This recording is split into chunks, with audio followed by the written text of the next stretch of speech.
சர்வதேச சந்தையில் தங்கம் விலை தொடர்ந்து குறைந்து வருவது முதலீட்டாளர்களிடையே கவலையை ஏற்படுத்தியுள்ளது. குறிப்பாக ஜூலை 31ஆம் தேதி அமெரிக்க சந்தையில் தங்கம் விலை 1.48% வரை சரிந்தது குறிப்பிடத்தக்கது. கடந்த ஒரு மாதமாக தங்கம் விலை தினசரி சராசரியாக 0.5%க்குள் மட்டுமே ஏற்ற இறக்கங்களை சந்தித்து வந்தது. ஆனால் அமெரிக்க பெடரல் ரிசர்வ் வங்கி வெளியிட்ட சமீபத்திய முடிவுகளுக்கு பிறகு அடுத்த 24 மணி நேரத்தில் முதலீட்டு சந்தையில் ஏற்பட்ட மாற்றங்கள் தங்கம் விலையை கடுமையாக பாதித்துள்ளன.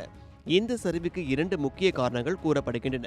முதலில் ஜப்பான் அரசு மற்றும் அந்நாட்டு மத்திய வங்கி நாணயத்தின் மதிப்பை நிலைநிறுத்த எடுத்த நடவடிக்கைகள் காரணமாக அமெரிக்க டாலரின் மதிப்பு குறைந்துள்ளது.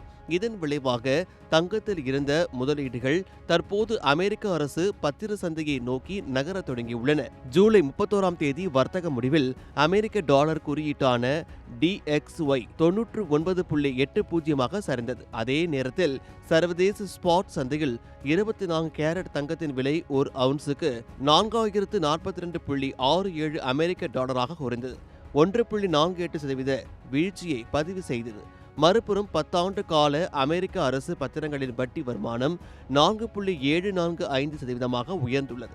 ஒரே நாளில் சுமார் 0.075% அதிகரித்த இந்த உயர்வு முதலீட்டாளர்களை தங்கத்தில் இருந்து பத்திர சந்தைக்கு திருப்பியதாக சந்தை நிபுணர்கள் கருதுகின்றனர். பொதுவாக டாலரின் மதிப்பு குறைந்தால் தங்கம் விலை உயரும் என்பது வழக்கம். ஆனால் வரும் செப்டம்பர் மாதத்தில் அமெரிக்க பெடரல் ரிசர்வ் மீண்டும் வட்டி விகிதத்தை உயர்த்தும் வாய்ப்பு அதிகம் இருப்பதாக சந்தை எதிர்பார்ப்பதால் தங்கத்தின் மீதான முதலீட்டு ஈர்ப்பு குறைந்துள்ளது.